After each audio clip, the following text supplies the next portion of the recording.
Welcome back to the Mind Body Project. Thanks for taking a little time to join me today. My guest today, I met her towards the end of last year when she joined our women's small group classes here at M2B Fitness. I often give her a hard time about she's going to run out of words because everyone she comes in contact with, she talks to them like they're her best friend. She always has a light and an energy about her every time I see her that is so contagious, and it will put a smile on anyone's face that comes in contact with her. Many that have gone through the years that she has, the last few, may find it hard to find that light and energy. Please welcome my guest today, Kim Livsey, as we talk about her story, and she shares where her light, her energy, her hope, and her faith comes from. Thank you, Kim, for joining me today. Thank you so much. I feel so honored to be here. So we're going to talk about, we're just going to talk about a little bit of everything today. Okay. I kind of want you to take me back, though, to you and your husband, Jeff. We're going to kind of start there. Okay. When you met and kind of what that relationship looked like. I think that's a big part of your story. So where did it start? Okay, so actually, when we met, he and my brother were best friends, and Jeff he was actually a roommate in college with my brother. So I was 15 at the time when we met, and Jeff turned 20. So he was in college. He was in college, and I was a sophomore in high school. Of course, you can imagine a 15 and a 20-year-old. My parents absolutely said, absolutely not. You are not going to date under any circumstance. My brother was also not impressed. I was his best friend. So he was just coming over hanging out at the house? Jeff was? Yes, and I knew him, he started coming to church with our family, with my brother. He also was really close friends with one of my cousins. And so it's like I kind of had known him off and on for a couple of years, but I really noticed him, right, when I was about that 15. And then I was turning 16, but as I said, he was 20. So you noticed him, how you doing? Yeah, exactly. Yeah, okay. I'm like, oh, I like this guy. And so we, of course, were not allowed to date at all. We saw each other at church. We kind of flirted. We were kind of like, this could be something, but this was back in the day of AOL Instant Messenger. Okay, so he would instant message me on AOL. He ends up, when I'm 16, he ends up telling me that he really likes me. And he's over quite a bit because of my brother, but we were just kind of, we're not going to really say much. But then that is about when I turned 16, that's when I told my parents I really like him. And they were like, you're not dating him. This isn't going to be a thing. So pretty much until I was almost 17, we just kind of could see each other at church. We were allowed to talk on the phone, things like that. And still AOL Messenger and yes. stuff, but not able to go out on a date. No, absolutely not. And then around that time, my parents started letting him basically court me. They could just see I'm very stubborn. Most people would agree. And they could see that I wasn't going to back down, that I just kept saying, no, I really like this guy. I knew there was something. So explain court me, because there may be some that don't quite understand what court me is. Yes. Okay. So he was able to come over on Thursday nights. He could come to the house at my house, and he ate dinner with my family. And we had watched ER. Do you remember the show ER? Yes. We would watch ER with my family. And then I could tell him bye on the porch. My parents were always around, things like that. And so my parents were just saying, if you want to date him, it's going to be under our circumstances. Because you're 17, he's 21 now, right? Yes, right. Yes. So they were just saying, we're going to make sure the motives are pure. And we're going to make this, if this is actually what you want and what he wants, then he'll do it. And if it's not what he wants, then he'll move on, And so how did that make you feel? So I was okay with it, honestly. And I just felt so honored that Jeff was okay with it. He said, yeah, I want to date you. I want to be able to be around. And we built such a strong relationship because of that, because all we could do was talk and really get to know each other. And he got to know my parents and things like that. So we did that for a few months, and then Jeff went on tour with a singing group, a Christian singing group. And so he was gone for 7 months, and we just still talked on the phone, things like that. And I feel like when he left, that's when we realized, I'm going to marry this guy, because it wasn't that I just liked him when he was around, right? Mhm. Like I didn't want to live without him. And I'm still in high school. I did all the high school things. That's something else about Jeff. He had already done high school, and so he did not hold me back. I still went to every dance, did all of the sports and all of those things. I went with other dates to the dance. There were multiple times he was at our house, and my date would pick me up for the dance, And he was fine because he knew we were going as friends, and he just knew big picture. It's almost like we just knew that at the end of this, we're just going to be together, So he went on tour, came back, and then I was closer to 18, and then we were officially allowed to date. Like go out by yourselves. Yes. And you know what? We really didn't do it that often. We mostly would go do something, either with the youth group or things like that. But we opted to go back to my parents' house because that's where we had just built our relationship. And then fast forward, he proposed to me the night of my high school graduation, which by then, it had been 3 years of us, seriously building this like so strong relationship. So we got engaged, and then we were married the next March. So I was 19 when we got married. And do you want me to just keep going? Or? Yeah. So during that time, you both kept going to church, grew up in church. So did you grow up in church your entire life? Yes. So I did. Yes. I was born and raised in church. My parents have served at church my whole life. Any ministry that they could have their hands in, they did. They were always serving, always leading some type of thing, having people over, things like that. Now, Jeff, no. He was raised, his parents were musicians, and they were really great country singers. And Jeff grew up at the bar a lot. Really? Yeah, he had really strong grandparents that were grounded in church, and he grew up going to, vacation Bible school and things like that. But he really did not really come to know Christ for himself until he was 17 or 18.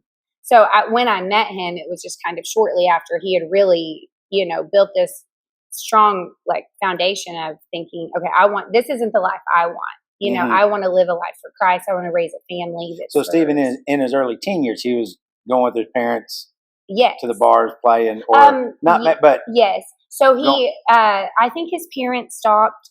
He was maybe 10 or 11. I'm probably butchering that.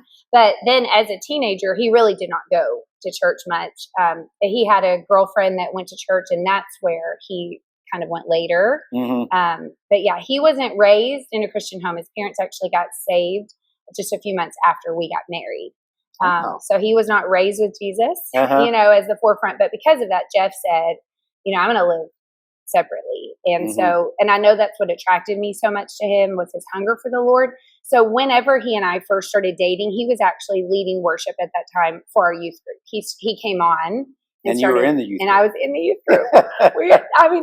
That is breaking the rules. Literally, like we're the reason they say leaders cannot date students, But we did it, as appropriately as you could. So, got engaged, and then we got married, and we lived in Texarkana. That's where we were both born and raised. So we stayed in that church. We just served. He worked at a pharmacy full time, and I was a nanny. And we just stayed. We served at the youth group every Wednesday night, did Sunday school, things like that. And he led worship. And he was the worship leader. Yeah. And so when you moved to Bowie, was it because of a job? Was it because of he was for work for him to lead worship? Yes. So what drew you to? What was the reason for coming to Bowie? What drew you to the church? Okay, yeah, that's perfect. So we were in Texarkana, and then we left and did a church plant. Like that's where he started church. We did that in Rockwall for 2 years. So somebody asked you to come to Rockwall and help plant the church. Yes. So we actually went with the youth pastor that we had done ministry with for all these years. He started a church, and Jeff went as the worship pastor. And so how old are you, both of you, at this time? Oh gosh, I would say I was 23. We had 2 kids by then. Anna was 3, and I had Judah. He was a baby. We moved a month after he was born. So 23, 2 kids. Yeah. And you're moving to a new place, no family. Right. To start a church from the ground up. That's it. So it was a very stressful time. Yeah, that's a lot. Very stressful. And Jeff had a call to ministry on his life. He always wanted to work full time at a church. That was just his heart. He knew he wanted to do more than just lead on Sunday. He had a heart to truly pastor people. I also, at a young age, felt like the Lord was calling me to just ministry, just whatever that could look like. I wanted to be available. Just a quick question. Yes. You mentioned calling a couple times, and I think sometimes people don't quite understand that. So what does that look like when you say when you felt called? Yes. What's stirring inside you that you know that that's a calling? Yeah. Gosh, it's so hard to answer. So whenever you're saved and you ask Jesus into your heart, the Holy Spirit is dwelling inside of you as well.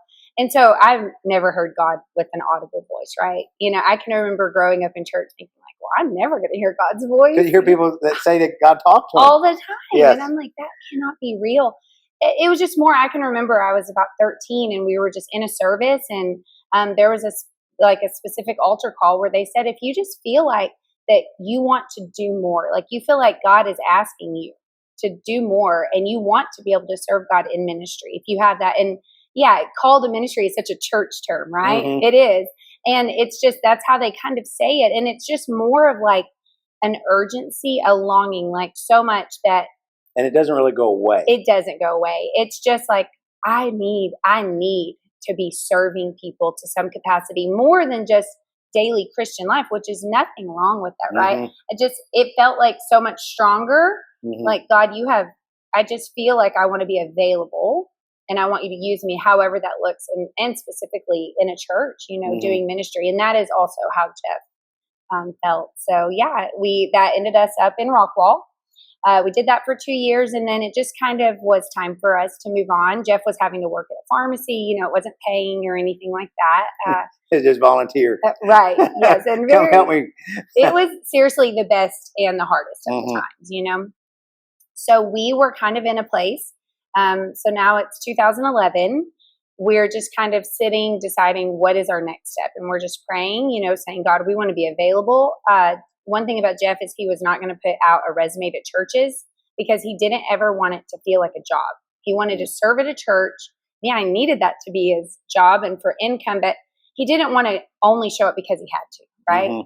And so he wasn't going to put himself out there. We're just kind of praying. And Pastor Justin Harris at Lighthouse, he got Jeff's number from a mutual friend.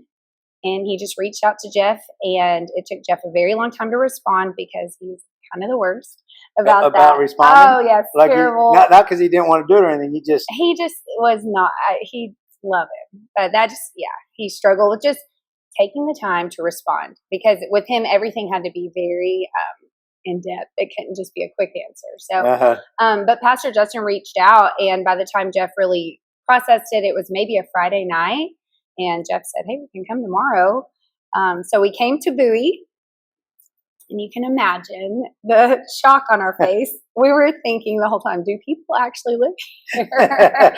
I mean, we're coming from Rockwall, right, which is by Plano, right in the Metroplex. And that's when Rockwall was really building even more.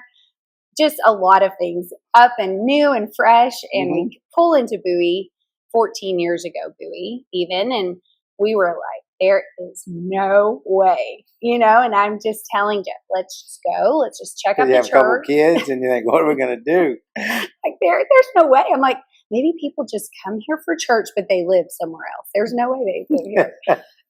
So we came and man, we fell in love with the church. We showed up there. They were in a motorcycle ministry thing going on. So that Sunday there were like motorcycles on the stage.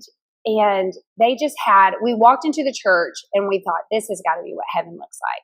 Because one thing that Justin and Kara do so well is they love everybody right where they are. And so it was such a unique place. When we walked into that church, there were so many people just hungry for God. There were people who had just come in out of addiction, were still struggling in addiction. There were people who had been raised in church their whole life, and then everyone in between.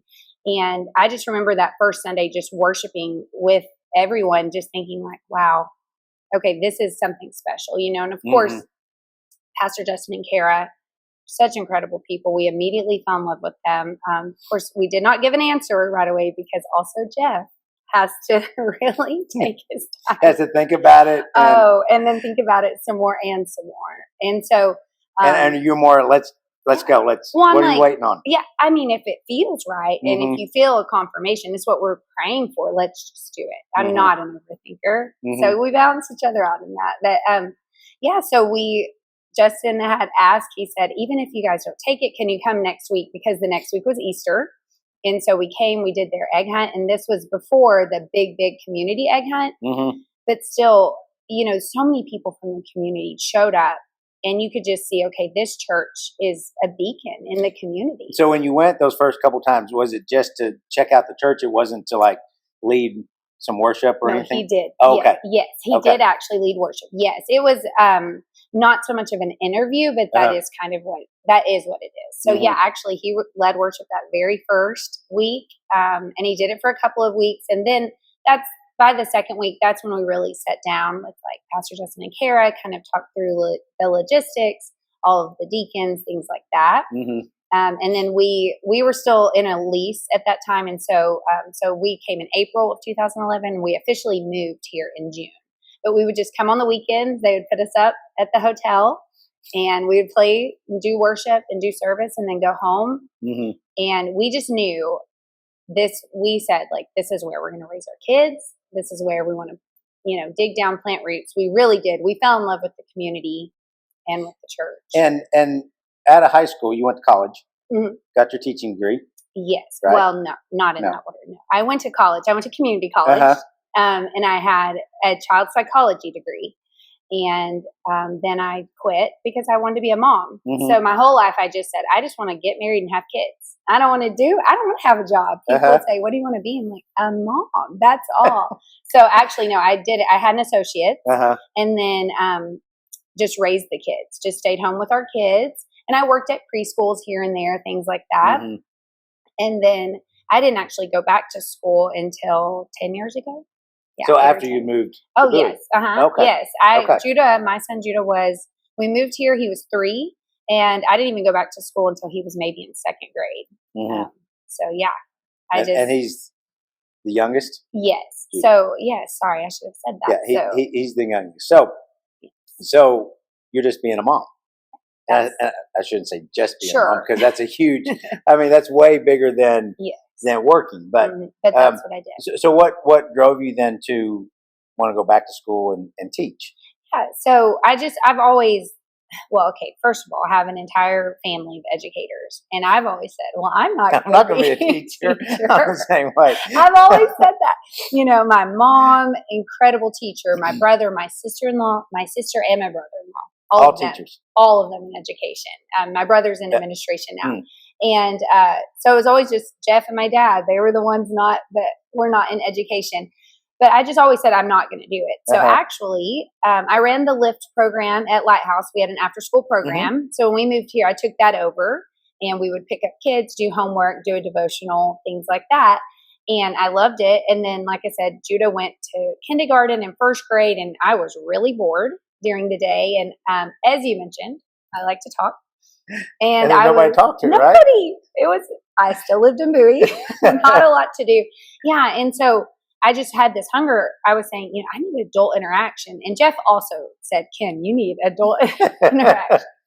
So I get home and you talk nonstop. Oh my gosh, poor guy. And he is not. That was not his thing. He was not a talker. No.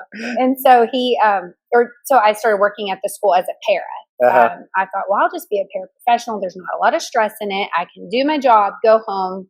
And after a year of working there, I thought, I really could just finish my degree. I know I should just be a teacher. I love it. I do love being there.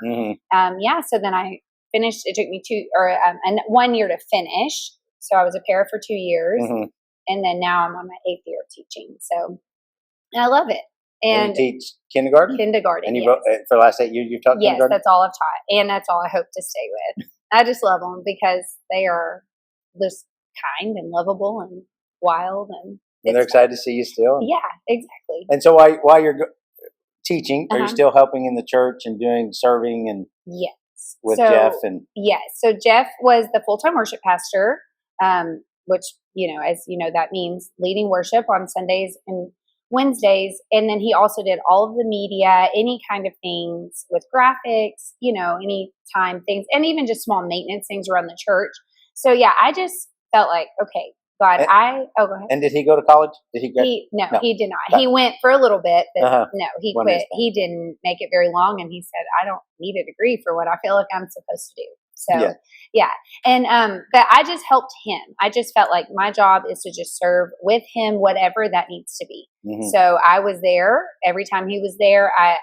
He kind of conned me into being the, media person, so I had to do the sound, and I say had to because I did not enjoy. It's not something you like. No, gosh, no, and it's not really so much of my talent. But I wanted to help him, so he taught me how to run sound, and how to run the words and the lights, cameras, things like that, and it just worked because we just were such a team that I didn't care. I wanted to do anything I could that was serving the church, and also in that time I helped Kara with women's ministry and, just do things, anything I could at the church. That's what I want to be available for. And so we just kind of were like, whatever we can do, because as you know, or probably know with pastors, their job's a lot more than a Sunday and a Wednesday, You're just not showing up there for 30, 45 minutes and that's right. Yeah. Off for the so rest it's just all the things in between. And especially with it being, a church of a smaller staff, every event, it takes everyone on staff to do all of it, the decorating and the preparing and the planning. And so, we just jumped in and did it all together. And so you're growing in the church, ministering, serving where you can. And then kind of take us into what happened a few years ago. Yeah. So rocking and rolling, Life is good. Life is good. I actually was in school for my master's. I had decided I wanted to be a principal.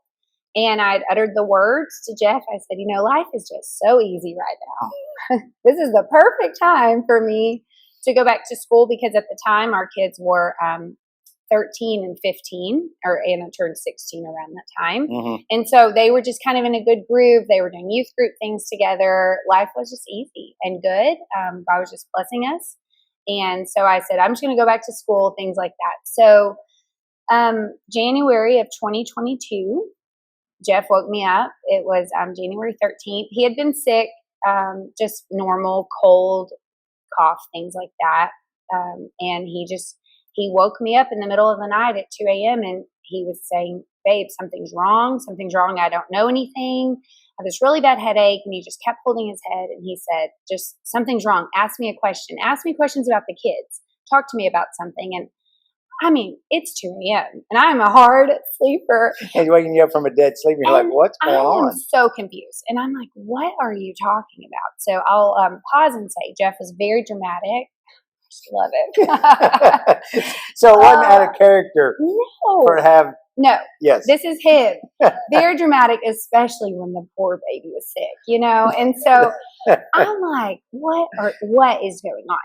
And so I'm, trying to just wake up and process. And he just keeps saying, like, something is wrong. No, ask me a question. I don't know anything. My head hurts. I don't know anything.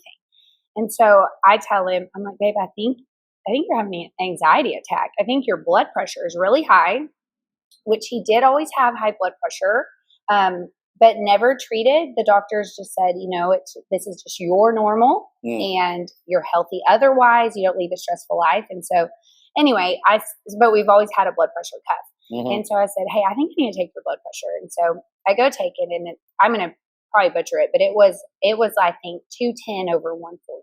Ooh. And I'm like, okay, I'm trying to figure this out. I'm like, this is high. This is not okay. And so I am an eternal optimist. And so I'm never going to go to the worst case scenario ever. And so I tell him, like, babe, I think you're having an anxiety attack. I need you to lay down. And I'm going to set an alarm, and in 5 minutes, I'm going to retake your blood pressure. And I said, if it's high, if it's still even close to this, I'm going to have to take you to the hospital. And he's like, oh, at this point, he's not really saying no, but he's just, nobody wants to go to the hospital.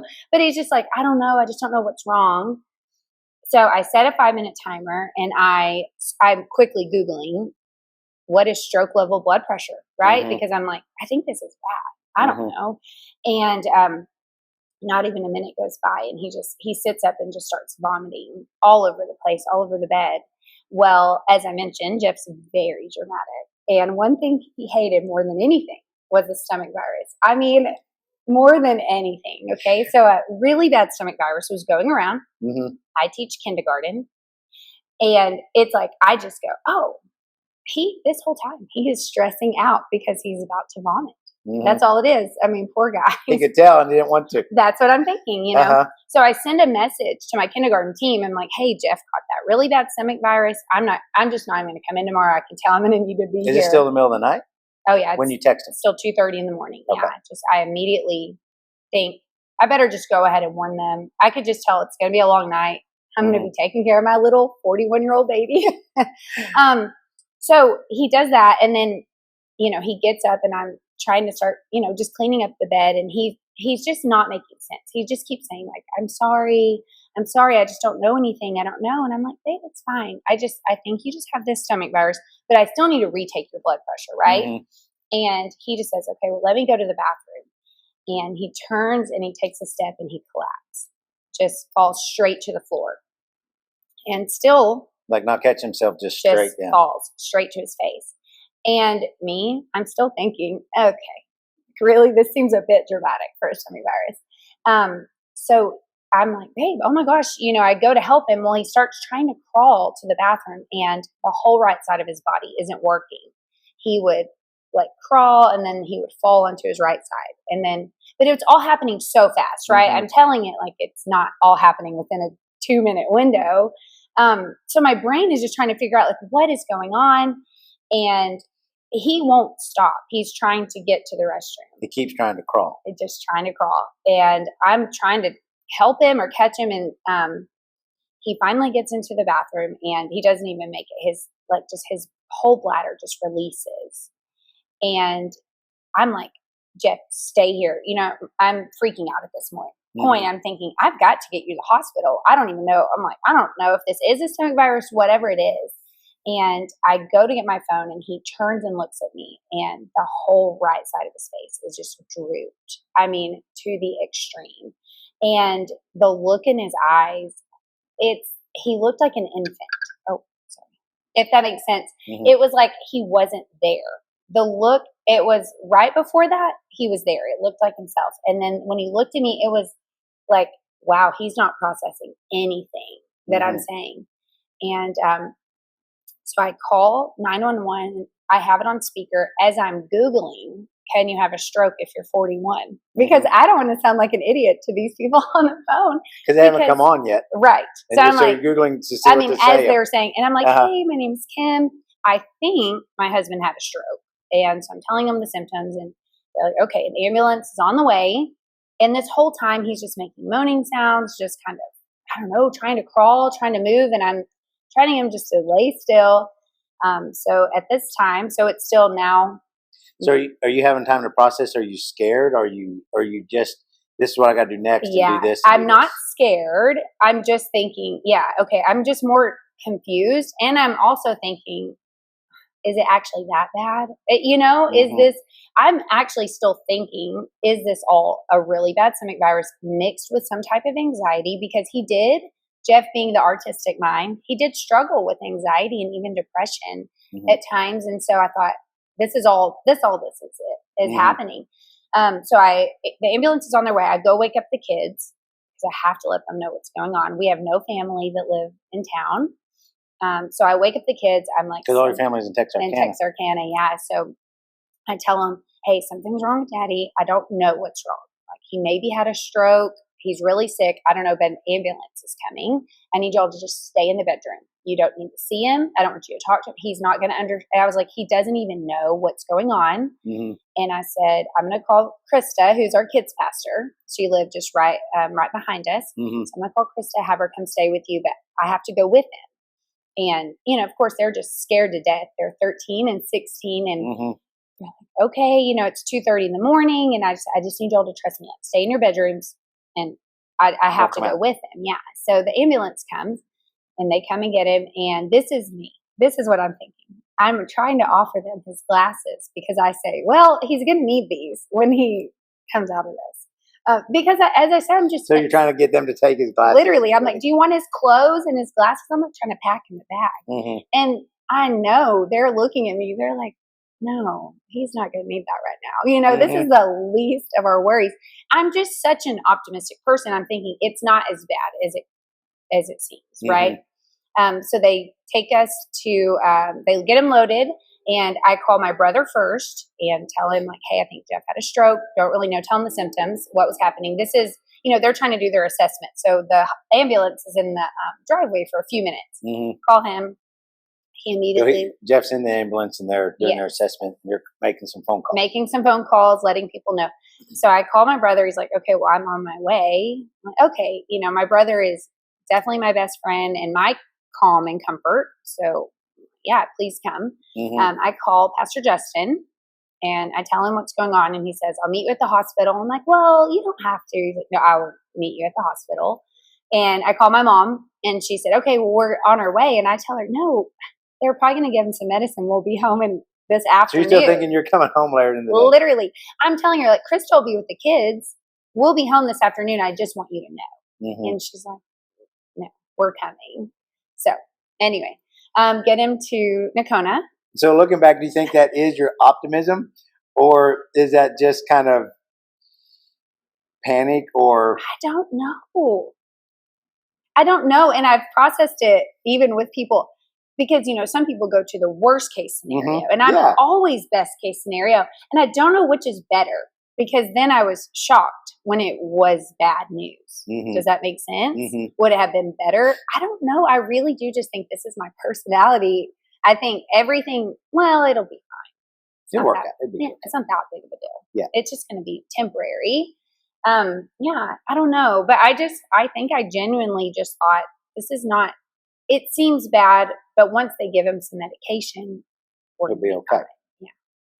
So you take him to the hospital? Yes. We go to Kona, they run tests, and they come out and they said, you know, he has had a massive stroke. It was like a 7 millimeter bleed out, and it was in his parietal lobe and temporal lobe. It was kind of in between both of them. And so I'm like, okay, so you gave him some medicine. What's going to happen? When is he going to come out of this? And they were like, no, he has to have surgery today. And I didn't even know this was a thing. You know, as I mentioned, I didn't even know you could have a stroke if you're 41. And anyone that I know that's ever had a stroke, it's been a minor thing, right? They go to the hospital for a few days, they do some therapy, maybe have some slow speech. You know, there might be a few deficits for a bit, but as that bleed kind of absorbs, they do better.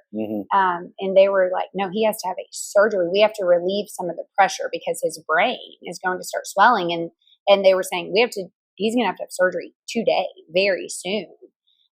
And that's when it's clicking, like, oh, this is a big deal. This is big. I had no idea that this could even happen. And so the doctor makes some phone calls. They get him in to Wichita Falls.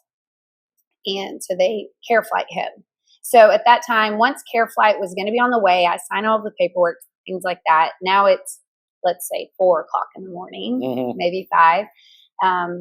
So Pastor Justin stayed with him so I could go home, see my kids, and, you know, grab a few things, because now I'm about to go sit and my husband's about to have brain surgery, you know? So I go do that. I grab everything I need. I pull up, and my daughter and the kids had like cleaned stuff up for me, and Anna had a whole bag packed. You know, they were just nervous energy, of course, taking care of me.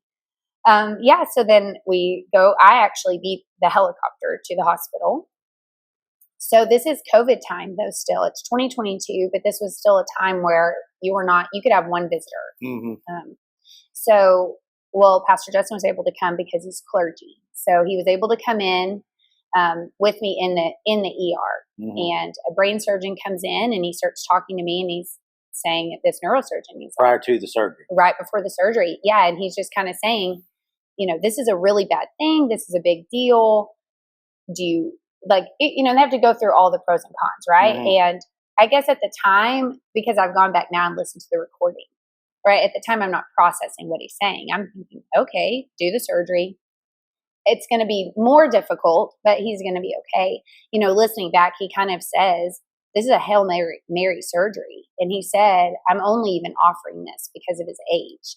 This is just, I'm hopeful that this is going to help, but like basically kind of he was telling me this is probably not going to change the outcome. Anyway, so my brother ends up getting there, and they allowed him to come with me. And that's when it really started to settle, like, oh, this is bad, because everyone's only allowed one guest, but I'm allowed to bring someone with me, but on that, actually, Katie Shaw, she was the head nurse at the time, and I taught their son Grady. So in Wichita, in Wichita Falls, yeah. So when I got there, she was the first person I saw, and so she really also just fought for me and said her husband is about to go into this major surgery, and she's going to have her family here. You see God's hand in it, right? Like the worst case scenario, and then I show up and see someone that I know, and that it's going to help me have favor in the hospital. 4 or 5, 6 o'clock in the morning. In the morning, yeah. So, they go in, they do a surgery, and basically what they did is they removed half of his skull. So they removed this whole section of his skull, and this is just odd information. They stored it in his stomach. So they cut him open his stomach and they just slid put his skull in there? Yes, because the doctor came out at the end of or halfway through surgery and just said, okay, we've removed the skull, and I want to know, where do you want me to put it? And I'm like, wow, this was not on the agenda for today. And basically that's the safest place. Because so your you had body, options. Yeah, we could put in a freezer, but the freezer may not stay cold enough. So if bacteria or anything began to grow, they would have to dispose of it. I could just dispose of it, and then they would just put in a prosthetic type piece. Or he said this is a very old thing that doctors used to do, and it's you don't lose it because it stays with the patient, and your body will take care of it if you just store it in your body. Because meaning they need it for a while after the surgery to heal and stuff like that. Yeah, and so I said to him, so it's not just storing till the surgery's over. No, it's storing it for months or however long it needed to stay there. And that was my question. I said, okay, well, and it keeps the bone alive because it's in his body. So I said, well, when are we going to put it back? This is fine, but when are you going to put it back? And he said, when he can ask for it back. And I said, okay, well, what does that look like? And he said, I haven't had anyone live to ask for it back.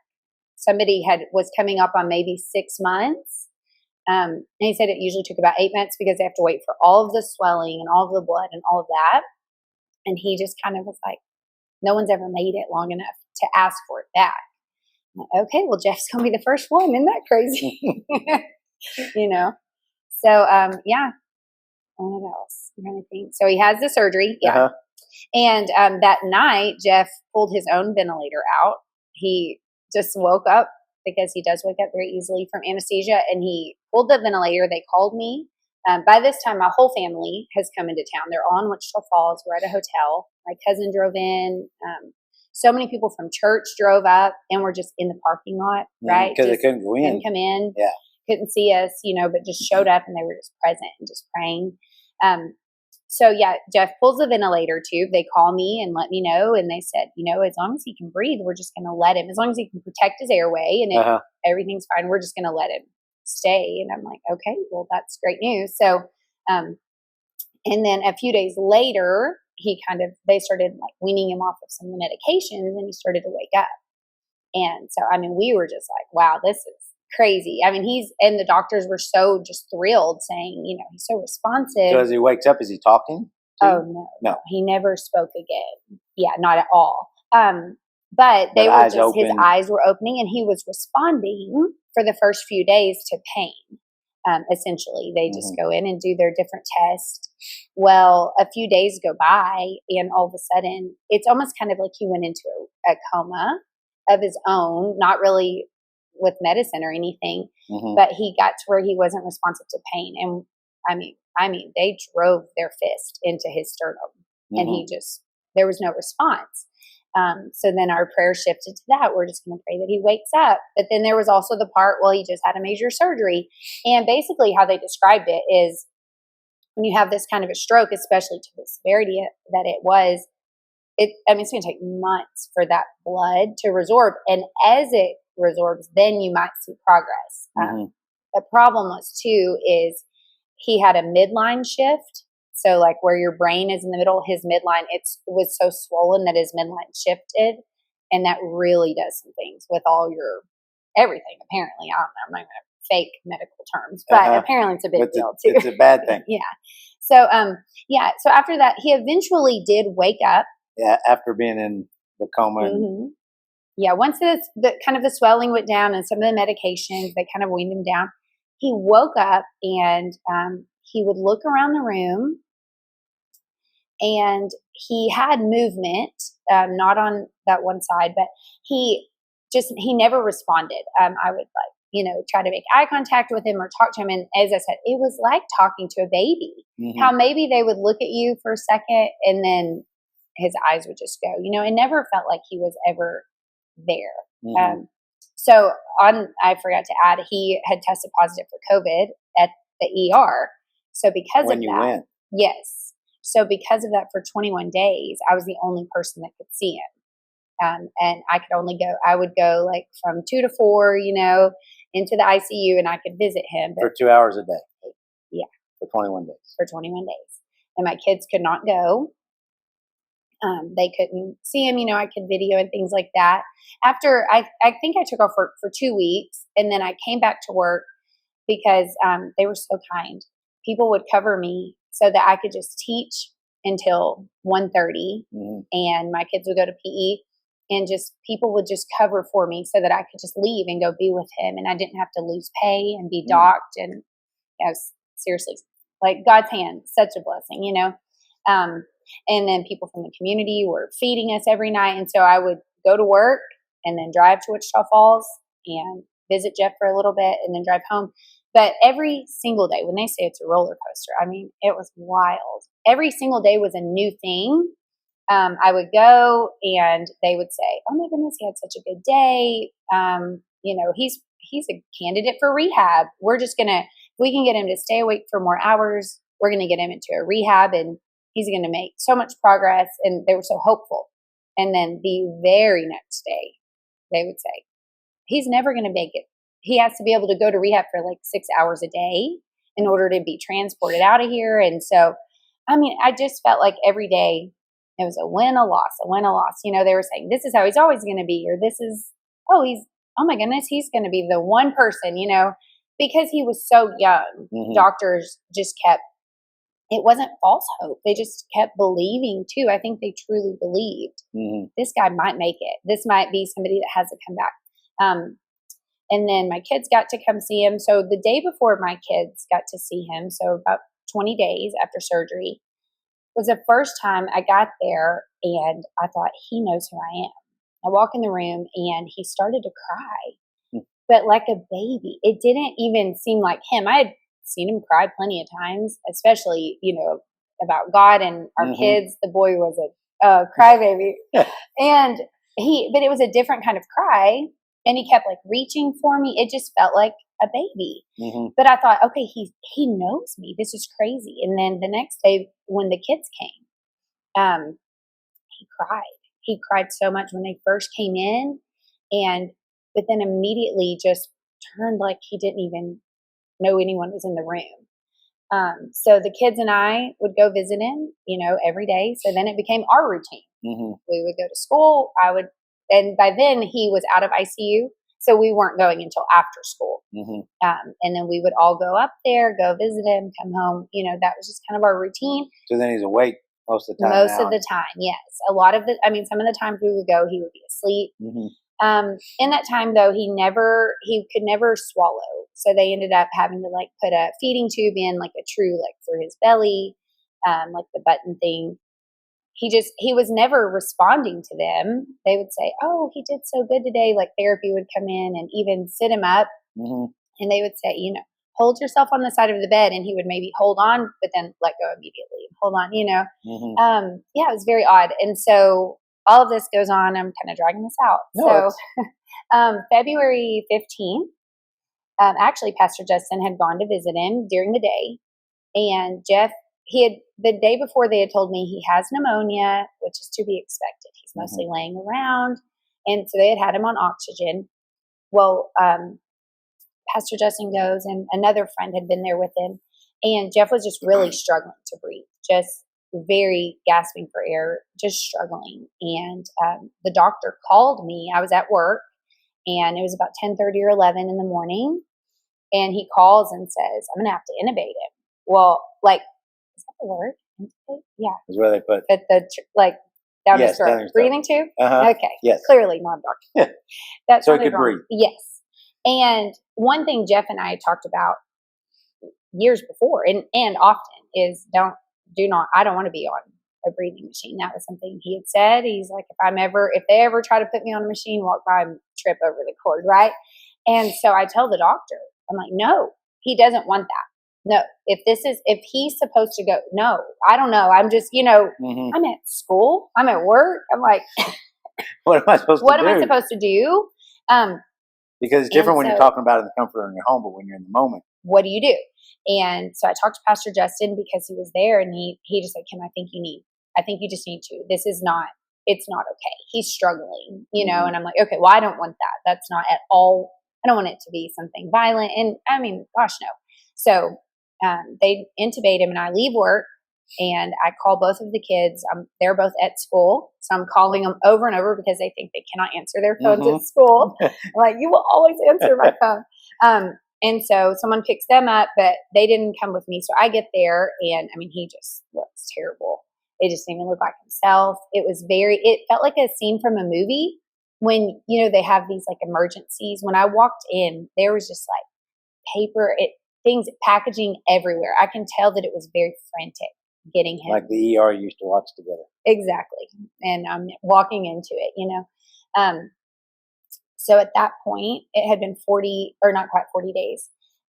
So a little bit less than 40 days. So he ends up back in ICU. Okay. We're back in the same ICU where we started. And at that time, I see some of the same nurses, and they're like, oh my gosh, we were wondering what happened to you guys, because he had been moved around like to a neuro floor and to this floor because no one knew what to do with him, because he couldn't, communicate or anything. He was breathing up until that point. He was breathing fine without any assistance. And healing. Yeah. I mean, just his swelling was looking better, things like that. So they kind of started really talking it through, and they're like, but what is going on with him? Whatever started all of this, they're just trying to help me figure it out. And we had just random neurologists. No one was ever assigned to him. And so some of the nurses, they were so kind, and they were just like, you guys are too young to be doing this. You have kids, like, you need an answer about where is this actually going? Because I had been told he's going to need to go to a nursing home, and he's going to live his whole life in a nursing home. This is permanent damage. Well, I'm like, this is the only option. Well, then I start calling around, and no nursing home will take him because he doesn't have the skull. And so, it was a lot of things, right? And I'm here at the time, I'm 37, making decisions and thinking every single day, like, how I don't even know what to think anymore, So at that point, they reach out to they're the top neurologist, and they just beg her to come on. They're like, this poor girl has been doing this for over a month, and she just needs an answer. And so this neurologist, she was about to leave for vacation the next day, and she took us on. It was such a God thing. And she stayed up and read all of his charts. And I'm telling you, it was everything, right? A lot. And she just really went through, fine-tuned it, came and did her own assessment of him, and then met with me the next day. And she said, they've been giving you all of this hope. She's like, I'm reading in here saying he's going to go to rehab, or he's not. This is what I discussed with the wife. Those are, yes, anytime they had a conversation with me, that's in his chart. And she said, there is something going on. Well, we start putting the pieces together, and he had an underlying vascular condition. And we had about 6 years of warning signs. He had this skin, all of a sudden these skin problems, his skin would just crack. So bad from playing guitar. And we're thinking, this is random. I don't know where that came from. And it would get almost like a staph infection. He would get really sick with it. And then all of a sudden he couldn't breathe. He was having lung problems. And he always had really bad allergies. So we're like, oh, now you have asthma. But we had gone to these asthma doctors and all of these things, and they couldn't really find anything. But they would say, well, here's an inhaler and here's breathing treatments and things like that. So, and then the summer before he passed, his feet, we called them like liver spots. His feet were just turning almost brown with these spots, and even up his legs. And I was like, this is poor circulation. You need to get up and walk. You need to move your body. Around. Yes. And so all of those things together, as I'm talking with the doctor, she said, I would have never put all of those together until now because of his age, because he was 41 and so healthy otherwise. So because this whole time I'm like, well, this is what he gets. He didn't take his blood pressure. He never would do blood pressure medicine and things like that. Not what he gets. It sounds terrible. But, I'm thinking you're not taking care of your body. But, I mean, she just said, like, basically his blood vessels had just been narrowing over the last 6 years. And eventually that's just where it got weak. So at that moment, she just said, do you know what he would want? So the only option at that point for Jeff was I could put him onto a trachea ventilator, because where the damage was, he would never be able to swallow ever. So basically what was happening is he was aspirating on his own saliva because he wasn't drinking or anything like that. And he would never be able to. And so she said, like, the only option is you can put him onto a trachea ventilator and move him into a nursing home forever, or you can just let him go, and let him just stop fighting this. And she said, do you know what he would want? And I'm like, he wouldn't have wanted that surgery on January 13th, But thank God we did all of that, because we got an answer. He lived that long and we got an answer. And then that is something that she said, this may have just saved your kids' lives if it's hereditary. And so we have since then done some testing on my kids, had talks with doctors. And as they get older, especially Judah, because he's the male, once he's 18, he will start seeing a vascular doctor just to confirm. So anyway, I just said, I know he would want me just to turn everything off. So we went through the weekend. I said, let me have the weekend. Let me let some people come see him and say their goodbyes. I hadn't let people see Jeff during that whole time because you honestly just didn't know what you were going to walk into. And I just thought, if he comes out of this, I have to protect his dignity. I have to. I don't want him to think all of these people saw me. And it was a very wild state.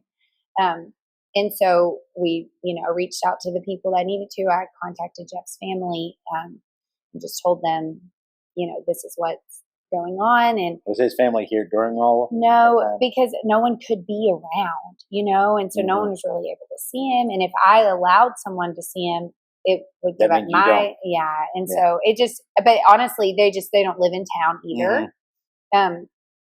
And so anyway, I just talked with the kids, and I'm like, I really just feel like it's time. We just need to turn everything off, and they agreed. We were just all kind of just at peace with knowing that there's nothing else we can do. And what we don't want is him to live as a vegetable for his whole life. That's not who he is. And so I just, my prayers to the Lord, I'm like, unless he can come out of this, but this is how I pray. I'm like, unless he can come out and be perfectly healed and not even have a scar from the surgery, I'm like, supernatural healing. Unless it can be that, and unless he can lead worship the way that he's supposed to, standing on the stage, leading worship. I don't want him to ever have a limp or not be able to play the guitar anymore, things like that. Those are, I'm like, then just take it. Because what good is it to have him just lay in this bed for the rest of his life? That's not what he needed, and had I never intervened in January, he would have passed away then from the swelling. So, talked with the kids. They, of course, were just devastated, completely heartbroken. We all agreed. And so after 40 days in the hospital is when we officially just turned everything off. And actually, he moved into a hospice facility where he lived another 16 days. So he, because without nothing, because he was so healthy, right? His heart was so healthy. He was so young.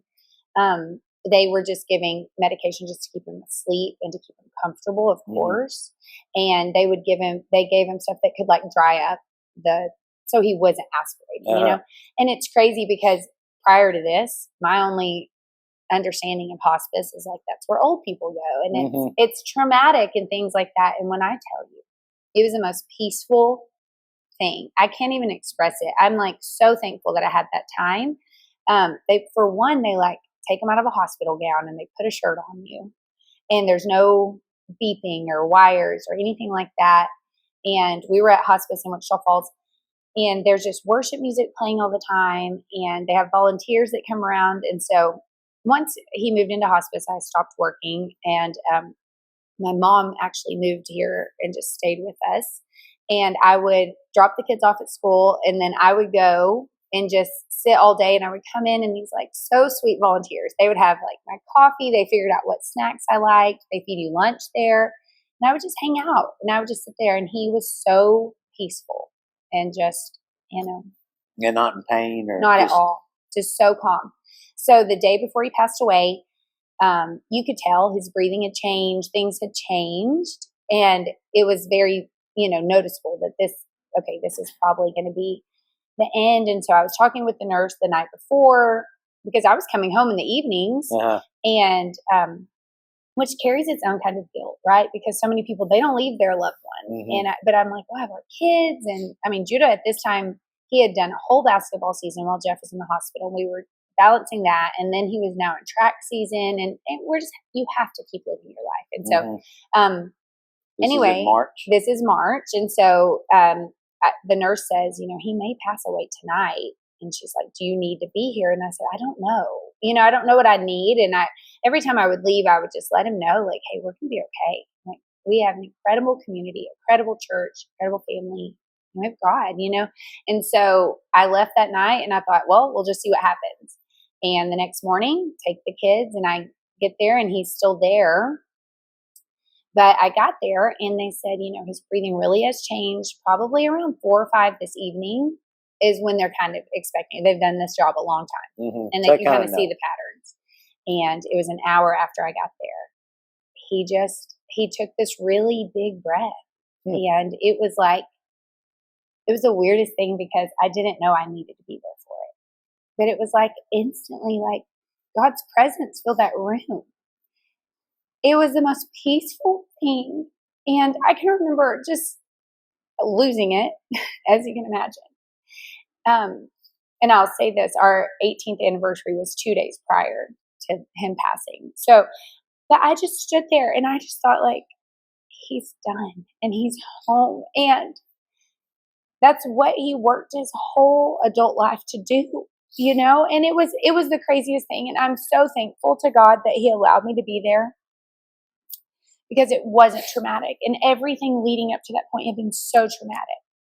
And it was just like the most peaceful. I can never, how do you say that? How do you say watching your husband pass away is like the most, it was like, thank you, Jesus, that I got to be there and witness him stepping into glory, right? Like I got to see just the peace on his face. And so I stayed for a while before I called the nurses. I just kind of stood there, and I lost it, obviously. And then I called the nurses in, and they were just shocked. They were like, we did not expect it to happen so quickly. And that was the thing too, is I was so thankful because I didn't have to have those. He had no struggling breaths, no, I don't know, nothing. You didn't have to have anybody else in there. It was just the two of you. And just me and him. I was just holding his hand, and I just got to just be there and say, like, I love you, and I'm going to see you on the other side. So that was March 8th. So it was 56 days after the initial thing. And that was in 2022. So it's been 3.5 years. And so then how do you move on from that? Yeah. So I think initially and throughout that whole time, I'm a very real person. I do not play games with anything. I don't want to fake life. And so when people say fake it till you make it, I absolutely hate that. I hate it. I'm like, that's not reality. There's hard things going on, and you don't have to fake it. Maybe you need comfort and things like that. Also, I have really intense conversations with the Lord, and I was doing a lot of driving. And so even throughout that whole time that he was in the hospital, I was saying, like, God, I disagree. This is not what I prayed for, and I don't believe this is your will. I do not believe that God said, this, Kim, this is what I want you to have to go through, right? But And you're praying that. to God, yes, because he can handle it, right? He created me. And the reality is, he only can do good things. But we live in a world where sin also lives. And as a result, there is sickness and death and heartache and all these things, right? And I think because of my upbringing, I've just always had a good grasp on that. I had a firm foundation that, like, no matter what the outcome is, and actually this is what I shared with my kids that very first night, like, no matter what happens, we're going to stand and proclaim that God is good. We might disagree with the way things happen here on earth, and we might not love it, but no matter what, who he is and his character is good, you know? And so throughout the whole time, I was just saying, God, if this is the path I'm going to walk, then you have to use it for your glory. Do not let me go through this in vain. Do not let me. And so the whole time he was in the hospital, I was like, God, let me be a light here. Let me minister. Let Jeff, I would share with the nurses. They would say, well, what does he do? People were very fascinated with him because he was 41. It's just such a rare case. And so I would say, well, he's a worship pastor. And I would share some of the songs that he wrote. And actually at the hospice facility, when I came out after he had passed away, they were playing one of his songs at the nurse's station. And, I just was like, God, use us, use this. And so even in grief and in heartache and all of that, I'm like, God, I want to change the narrative. Okay. If I have to go through grief, let's change the narrative on it, because so often I feel like, it's just the way our culture is. We just rush people through grief. 2 weeks go by. Okay, you're still sad about that, and Jeff had You're behind. Literally, you're not over this by now. And Jeff had actually done a whole study on this after his mom had passed away. And he was like, we were wrong how we handle things. He said, in other cultures, if someone in your immediate family dies, your family or community members, whoever, they move in with you. You do not work for an entire year. They pay your bills. They cook your meals. They do everything. They take care of you so that your only job is to grieve, And so that just always was in my mind. Like, I am not ever going to lie to someone and say I'm okay, because so many people I know have walked through grief and almost feel like ashamed, right? They feel like I shouldn't have these emotions, or, oh, I don't know why I'm so sad today. Like, I know why, And so from day one, people would say, well, how are you doing? And I'm like, oh, we're not okay. We're making it, right? And so I know that I make it every day because I choose Jesus, right? Because that's all I've ever had. That's the only thing that I know to be true, is that God does love me. And, as I mentioned, even just at the hospital, like, God had his hand on every moment of that, every interaction. And so I know, and the way God has just blessed us. The fact that we were in small town Bowie, Texas, and in a community of people who surrounded us, and still 3.5 years later surround us and take care of us and lift us up. We weren't just swallowed up into a crowd of like, oh yeah, that's sad what happened to that girl. People truly here have just invested in us, in our church, the way that they just still carry that burden. That's what helps me keep going, But so from day one, I'm just honest about it. And I would call into work. I would wake up and maybe even try to drive to work. And I'm like, well, can't go, And so you wouldn't try to force yourself through that. You would just be open and honest, call your principal, say, this is not going to work. Can't do it. Yeah. I wouldn't even be able to make a phone call half the time. It'd just be a text. Can't come in. Because I just thought from day one, I'm like, I'm not going to put myself through more trying to make everyone else around me happy, because they didn't do what I just did, And I just, also was like, other people need to know that it's okay to not be okay, So definitely that first year, there is a lot of you just have to, right? And that's also my personality. I'm just like got to do it, it's terrible. And so we did a lot of that. But that summer, once school got out, I'm like, I don't even remember that summer. We either took trips because I wanted to run away from everything and from life and our house and this town. I just wanted to run. And so anytime I could find a cheap flight, I would be like, guys, we're going to the beach or we're going here. We took quite a few trips, but when we didn't, we were just home. And on the outside looking in, people go, wow, yeah. I guess she's not grieving anymore. Yeah. They're out going on a vacation and going here, going there. Yeah. And that's the way it looks. But you're exactly right. It's those home moments that are the hardest sometimes, and those things that people look at like you're enjoying life, but you're really running away from life. Exactly. And that's what, people would say, oh my goodness, I loved your pictures. Did y'all have the best time? And I'm like, no, we did not have the best time, actually, and where I can, I would share that even on Facebook, we took a trip because I also wanted people to see that like we're still doing life and we're not going to stop living. But I would be like, but we're not okay. It's all just a temporary Band-Aid, so that whole summer, if we were home, we were just kind of in bed, we talk about like, I don't remember that summer as you don't. But then as the school year came back around, and really, I would say actually for that whole first year, I just kept, saying like, I am going to give myself grace. And if I'm not okay, then I'm not okay. If I don't care if I'm fully dressed for somewhere to go and I feel like this might be a hard thing, I'm not going. I'm just going to give myself grace and say, don't forget what happened. And I mean, my gosh, we were married 18 years. Like, he's worth being sad over. Right? Married 18 years, but together 20. Yes. Yeah. So it's like, or almost 21. So it's like, yeah, I should give him that, right? And so anyway, now 3.5 years, it's still hard, right? Actually, I just mentioned to you this Monday that we just had, it was the half year mark. Okay, so September 8th, and I woke up that day just not feeling it, and I came to the gym, and I don't put on a fake smile, I just come in and I do the workout and didn't really talk. You even had said, you didn't say much. He even commented that I didn't have much to say, and but I even thought, well, I didn't even really feel like I was that sad. I just thought, well, it's just not a good day. And then your wife reached out and, she's just like, hey, you just seem sad today. Or I don't even know that that's what she said. I think I told her I was sad. She just said she could tell something was going on and she wanted to give me a hug, but she was sweaty. And she just shared a song and shared an encouragement. And I just told her, I was like, today it's 3.5 years. And there's a book I read. It's called The Body Keeps the Score. And essentially, even if you're not thinking about a day, your body just like knows and your emotions know.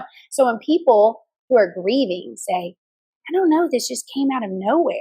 Well, it probably really is something, right? Either it was a date or a smell or something. It didn't come out of nowhere. It's just your body is remembering, hey, this was hard and this is sad. And so, but now what I do when I have those hard days, I don't let it be more than a day.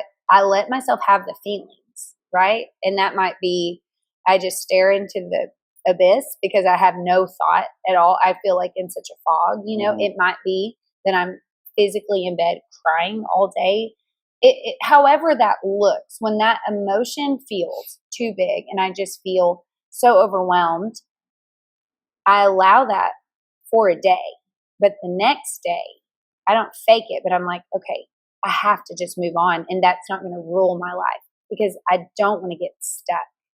I don't want to have, one day turns into 2 weeks. So the day after you make a conscious, intentional decision. Yeah. And I'm more intentional about asking God to give me the strength and the grace, right? Because I ask him every day, but it's not always intentional. And so I just am more aware.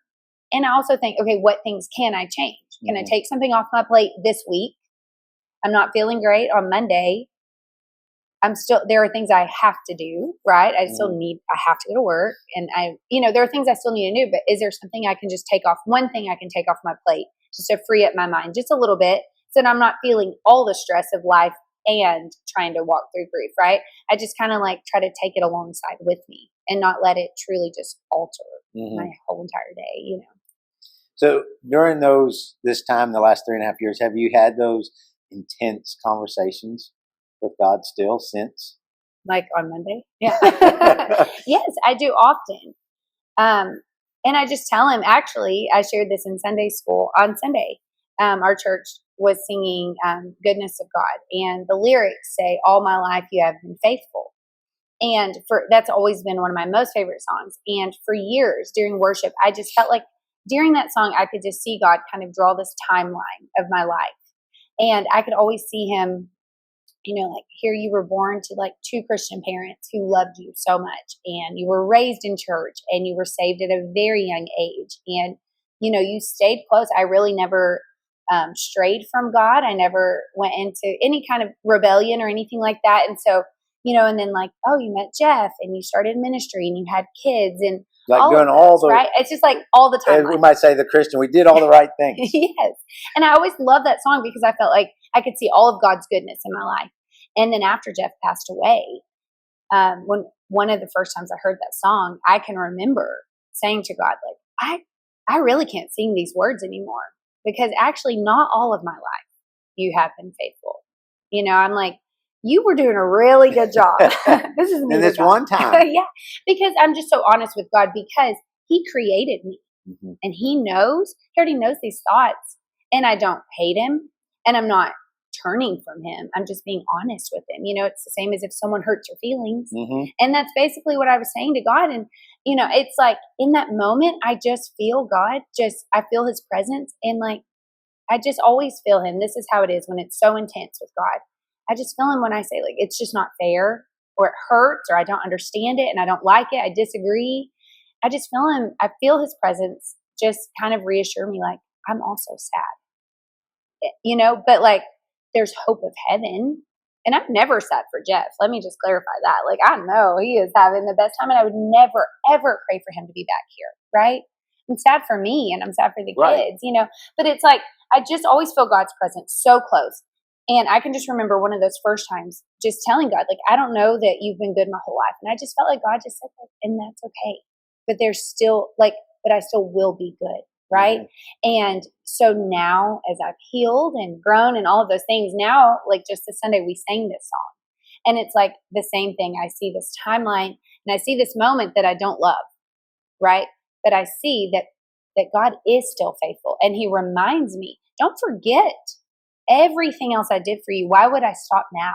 Why would I stop just because this one thing happened, So, but yes, there are times I'm very angry, with the Lord. And I'm just like, as I said, it would be like if you did something to me and I would say, like, I disagree. Like, this is not fair, and that's rude, and you hurt my feelings, but I still love you. Right. That's what I say to God. I'm like, but I still love you. And at the end of the day, I'm going to trust you, because what other choice do I have?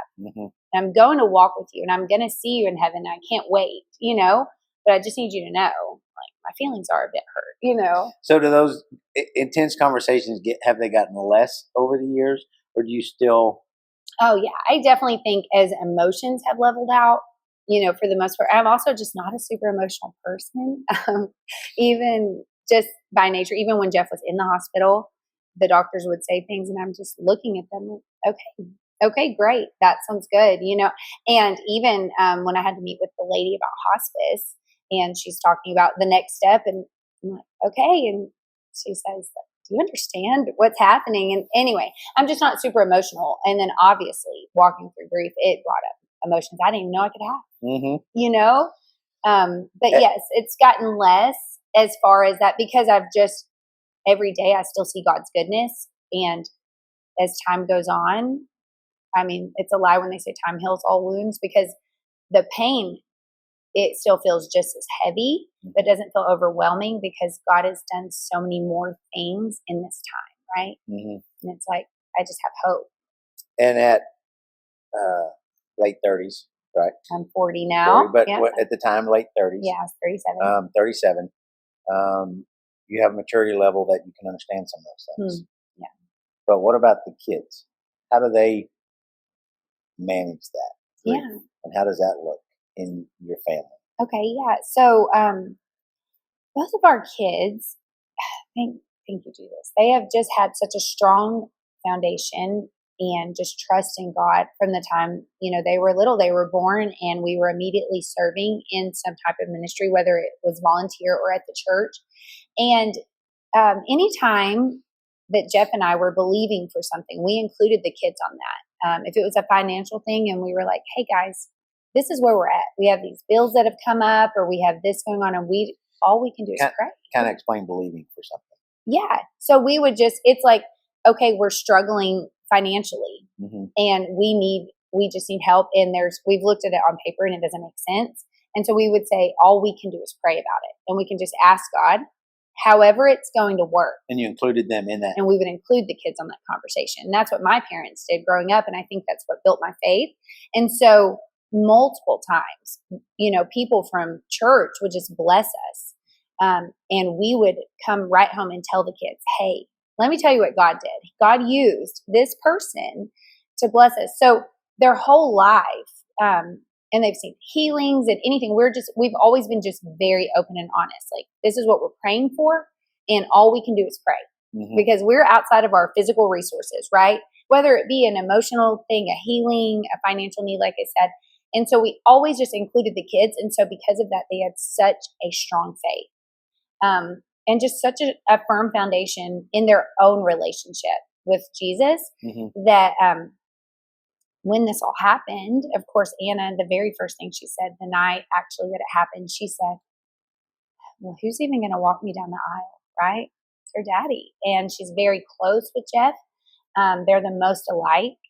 She's very much like him, the way she thinks and processes and all of those things.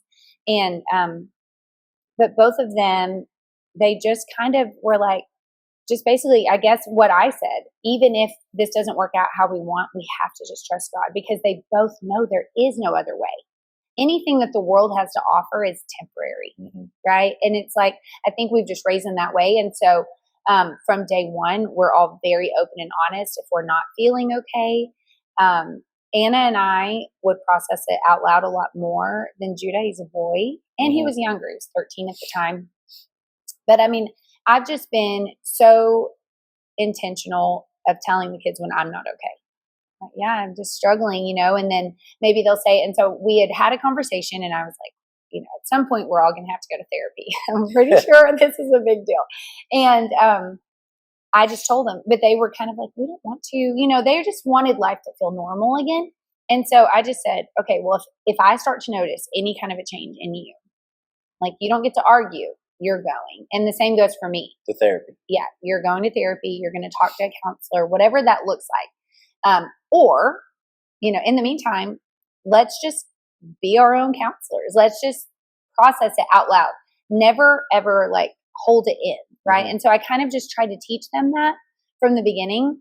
I have since gone through trauma therapy after a year. I was not sleeping and all of these things. And a friend reached out and offered EMDR. It's like a trauma therapy. It's too much to go into, but it's really fascinating. And I said, well, I don't know, it wasn't really that traumatic. It was just sad. Turns out pretty traumatic. Very traumatic. Yeah. But anyway, the kids, they just handle it.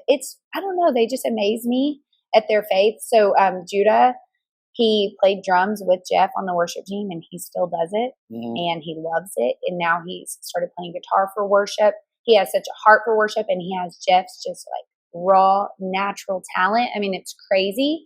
And just the anointing, Jeff and I prayed that over him. We prayed God raise him up to be a worshiper. And Anna is just so grounded and so intentional. She's actually had a couple of friends in college whose dads have passed away, even just in this last year. And she's even shared her testimony in her college ministry, because she's like, if it can help someone else, I want to share my story if it can help someone else who's walking through something. So we all have our moments. And like I said, that first year, I mean, we just felt like we were in just a fog. We would go to the grocery store and come home and take a nap, and hours later realize we didn't get anything out. All of the chicken, everything was all just trash now, And anyway, but we all go through that. But I think the main thing is they just know that we just have to talk about it. If we're feeling some kind of way, we say it and don't bottle it up, and just have those. And so there's been nights that Judah comes into my room, and a lot of times it's in the evening or at night, and he's come in and just crying, and I just miss Daddy. And I'm like, well, me too. And I don't try to say, oh, it's okay. he's in heaven. Like, no, it sucks. So you just let him feel Just do it. Yeah. And then kids are so resilient, it does. I don't even ever usually have to say, don't let this be more than today. They just are better. And the same with Anna. She'll say, I was just sad today. I was thinking, man, if I wish Daddy was here, I would have called him and told him whatever. And so yeah, that's just how we all kind of process it the same. I just try to keep it. It's a constant conversation in our house. Mm-hmm. Just let's talk about it. Let's process it, and let's never fake it, because that's where you put yourself into a bind. Mm-hmm. And what do you believe that the light that is supposed to shine from is passing? What you said, don't let this. You prayed, don't let this happen in vain. Mm-hmm. Have you seen that just in the last few years play out, that it wasn't in vain? Oh, for sure. Also, because I'm a realist and I pray really real prayers to the Lord, I did tell God, I don't care if 1,000 people get saved because he passed away. It's not worth it. Just let me go ahead and give that disclaimer. I say that to God. I'm like, they could have heard about Jesus from someone else, because so often people say, oh, but if he hadn't passed away, then this person would have never heard. I'm like, well, if he would have got healed, they would have been just as excited, Yes. But no, I do see that God has just given me, and like I said, specifically with Anna, just opportunity to minister to other people who are going through the same thing. I attended, let's see, it was 2 years after he passed away. There's a ministry, it's called Never Alone Widows, and it's phenomenal ministry. And it's for young widows specific. And I attended a retreat there. And that was about the time that it had been almost 2 years, or right at 2 years. And I was like, okay, God, I just felt stagnant. I wasn't really doing anything, still serving at the church and doing what I could, but just so broken and, kind of stepping back from things as it naturally happens, right? Like, we need other people to step in. Mm-hmm. And probably without realizing, you step further and further back. Yeah, exactly. And I just was really feeling stagnant. And I'm like, okay, God, I still feel like there's some type of a ministry in there, And so that's when I went to that retreat. That's what I was praying for. And I just feel like since I've come back from that, and so really specifically probably the last year and a half, I just feel like I have come into contact with so many people who are just walking through deep grief. And whether that be their parent or their sibling or a child, I kept praying, and I'm like, God, I don't want to do some type of like widow specific ministry, mainly because I was being a really big brat and didn't want to be called a widow. As you said that kind of shocked me when you said that, but that is true. Isn't that crazy? Yes. I literally thought, are you called a widow if you're 37? Yeah. But when you get around other young widows, and it's like, oh wow, okay, everyone's in this room has walked through this. But I just really didn't want ministry to just be widow specific. And so I feel like right now, the season that I'm in right now, I just feel like God just puts people in my path. And there's just something like, for me, my purpose on my side of it is, I just feel like my goal is to just change the narrative on grief and get the word out that, like, you do not have to be okay. You don't let it win, right? Because you can't be extreme on either side of it. Mm-hmm. You have to find that balance of how to walk through life and let joy and grief like coexist. And I just feel like God has used me to encourage so many people to just say, like, oh, wow, I thought I was supposed to be over this. And I thought this was, there are people I've talked to and ministered to who lost a parent 10 years ago. And they're like, I don't even know why I'm still so sad. I'm like, I know why. Like this, it truly, like, it alters you. Mm-hmm. And that's okay. You can still have these feelings. And so in a lot of ways, that's it. I also feel like that I just want my faith to be known. And I just ask God every day, like, I don't want people to say, oh, Kim, you're so strong, which people say, mm-hmm. right? Because and that is my hope, mm-hmm. that through this conversation today, that's one of the reasons I wanted you to share, because I know that's not the case. Mm-hmm. It's easy to put on that front, and people do say, you're so strong. Yeah. But we've both gone through that. Mhm. And I know what you're going through and what you still have yet to come. And you can put on that front, but it's not because you are strong, Sure. but it's not, you don't want to take all the accolades of people who say, oh, you're so strong. No. Because in my mind, I'm like, well, I don't want you to think I'm just kind of some kind of a robot, like, Mhm. oh, you're so strong. You can go through anything. I am strong because of my faith in Jesus and my hope for heaven and my hope for the future. And so my prayer is just like, Lord Jesus, let people see that you're the reason I'm making it, and I just pray so often that, like, God, let other people come to know you. I joke, but I do Mhm. pray, I'm like, I want other people to come to know you. And Jeff and our worship team, they wrote quite a few songs, and then even songs Jeff didn't write. I'll just periodically I worship with him a lot. I just thank you, Jesus, that we have a lot of recordings of him from worship. And just some seasons I'll go through weeks where I'm like, I just need to worship with Jeff. Like, he is my person, my best friend. And it's crazy because he'll say things in that worship, in a prayer. And I'm like, did you know I was going to be walking through this? But the thing is, like, because of his anointing and because that, the word of God is alive, it's also still relevant today. And so my prayer is like, God, let his ministry and his anointing and his worship, like, let that still change lives. And I believe it does, anytime I share it.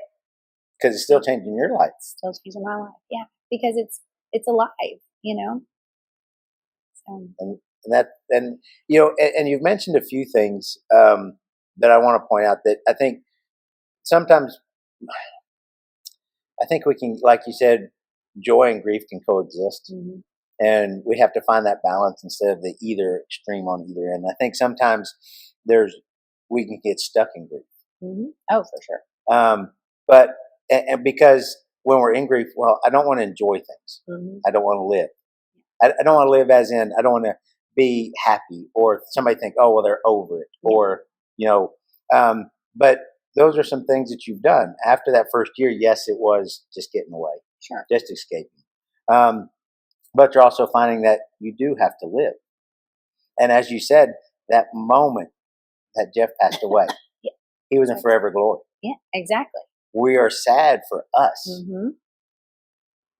For those that are saved and going to heaven, it's the best day of their life. Exactly. And you got to be there with him on his best day. I know. Exactly. And so it's still to live. Mm-hmm. It's find those reasons to live. What's my purpose? It's also to have, you pointed out, to have those intense, and I really like that word that you used, intense conversations with God. Mm-hmm. Because it's okay to say, I don't agree, and I don't like it, and I'm kind of irritated about it. Yeah.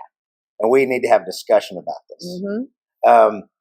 Because it does help. I mean, think about when you have a conversation with a significant other or a friend, and you have those feelings out. Right. You walk away going, okay, yeah, we're better. Mm-hmm. We have a better relationship. You're stronger because of it. Exactly. We're stronger. Mm-hmm.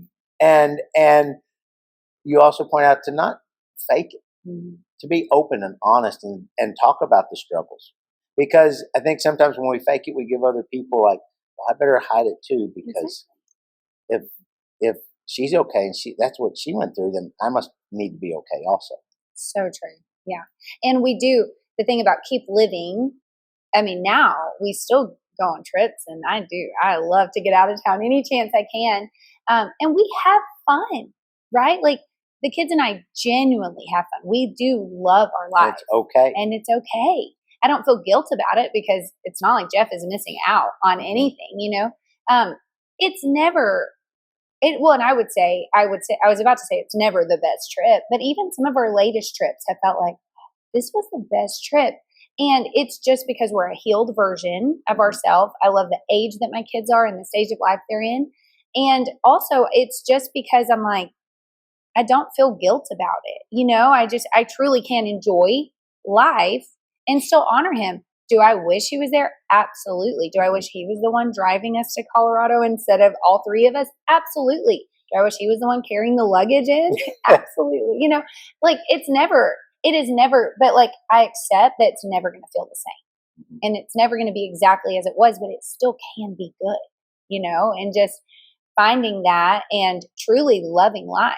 Because what good would it do to have been married all this time and invested all this time in Jesus and our relationship and to fight for our marriage, right? And do all of this for him to pass away and us be like, well, our life is over as well. I mean, what good would that do? Mm-hmm. Not any good for us or for anyone else. And so, you said that, and that just kind of resonated with me. It's like, life is still good.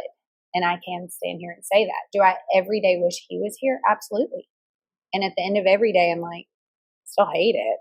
Like even the best days, I still go to bed and it's just me, mm-hmm. right? And it's not like my reality ever runs away. I mm-hmm. don't escape it, but it is still good. Mm-hmm. So, and probably if you look back all through the years, God's faithfulness prepared you for this time.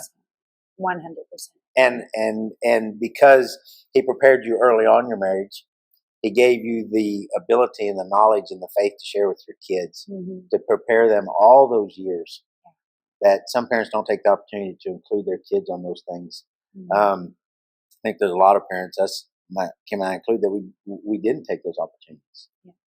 And what a blessing that you were able to include the kids on those things. Mm-hmm. And so they're able to understand. And then they get to reach a whole nother group of people, mm-hmm. with their story, yes, and their faith. Yeah. And knowing that 3.5 years, are you still grieving? Yes. Yeah. Does it mean it has to be over? No. Does it have to be over in 6 years? No. Right. There's still going to be hard days, yes. Mm-hmm. But you get to share those things. You get to have good times. You get to have those moments that just life is it's a cruddy day. Mm-hmm. And it's okay to sit in that. Mm-hmm. And another thing is you're very intentional. You allow yourself. Yeah. But the next day you say, okay, today it's going to be a different day. Mm-hmm. For sure. And that's an intentionality. Yeah. And I think that's what God would have us do is it's okay to have those conversations, to live in that day, but pick up and I hate to say move on. I said it, move on. I said it first. It's okay, you can say it. But it's true. Carry on. Yeah, exactly. Carry on. Yeah. And be the example. Mm-hmm. And when I said, when you come in here, you are a light. And that's exactly what it is. And everybody, I always ask you if somebody's your best friend because you talk to them like they are. And it's a light and energy that is very contagious. And I knew exactly where it came from. And I knew it came no other place than your faith. Mm-hmm. Because an energy and a light like that, it comes, you see some people and they can laugh and smile. But you can tell it doesn't come from the inside. And with you, I can truly tell it comes from the inside. And you can love life. And it's just a wonderful thing. That, do we want to go through those hard things in life to have a story? Not necessarily. Yeah. But I do believe that God prepares us. Mm-hmm. And sometimes we have those things because he needs us to rely on him more. Absolutely. And we will do it no other way. Yeah. And so he gives us hard things in life. Mm-hmm. And for us to lean on him more, to be an example, to share his word more, yeah. Through us. And sometimes he needs no other one, yeah. but you. Mm-hmm. Thank you for that. And I just think you're a blessing. So, thank you. But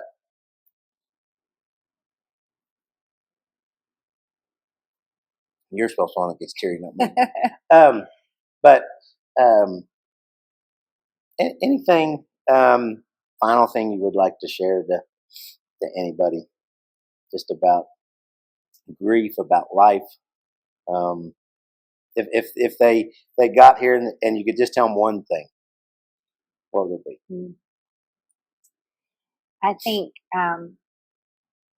just don't forget what God has already done for you, because that is what gives you hope for the future. And I would just say, gosh, I would have more than one thing, because I do like There's words. a lot of things. Yeah, but I think the main thing is just hold on to Jesus, and you just have to trust him. And it might go against our human nature, right? To just trust. But it's like all I can do at the end of the day is just hold on to Jesus and just trust that he's going to pull me through to the other side. And it won't always be this way, right? That's what It'll be better. It's my prayer. The next day it'll be better. My prayer. The next moment. Yeah. And we have to keep trusting and be faithful. Every day. And keep taking those steps, not knowing what it looks like. Exactly. The next step. Yeah. And that's what faith is. So, yeah, keep trusting him because he is worth it. Mm-hmm. And eternity is way worth it. So, don't mess that up. And you're the testimony and example of that. And so, hope they can see his faithfulness through you. Maybe they don't have that faith yet, but they can rely on your faith. That if she kept taking the next step, I can too. Yes, and absolutely. And I would say to anyone, like, I would love to walk alongside anyone that is feeling this. And then it is a moment of just thinking, I'm not going to make it through. I would love to just walk alongside, be that person to pray and link arms and say, hey, like, I'll help you through it, because I couldn't have made it without the people that linked arms with me and that are still linked with me. Don't let me talk in past tense. They're still there. You still need support. Exactly. Yeah. And not everyone has that. And not everyone has just this group, multiple, and I have it from multiple directions at work and when I worked in Bowie and also here in Nakona and then like at church, of course, and in the community and my family. Not everyone has multiple, and coming here to the gym, the connections I've made, not everyone has multiple points of connections, right? And so, yeah, I would love to be that for someone, just to link arms and like, let's get through it. So if they could, if they don't have your number, they could reach out maybe on Facebook. Yeah. Kim Livsey. And, that'd be perfect. And I was blessed this week, I have to tell you, by Jeff. Because I didn't know Jeff. Like I said, I didn't know you till the end of last year, really. And I listened to his worship songs. I listened to him because that's the great thing about YouTube and about Facebook. And I was blessed this week by him. So it's been a blessing for me too. So thank you. It's awesome. So if you need somebody to walk with and you don't have those connection points, then you can reach out to Kim Livsey on Facebook, and she will be more than happy to do that. So absolutely. Thank you so much, Kim, for joining me today. Thank you. Thank you so much for this opportunity. You're welcome. Thank you. And thank you to you for joining us today and sitting in on our conversations. I tell my wife Kim every night before I go to bed, it's Bottom of the Night, Double A, out.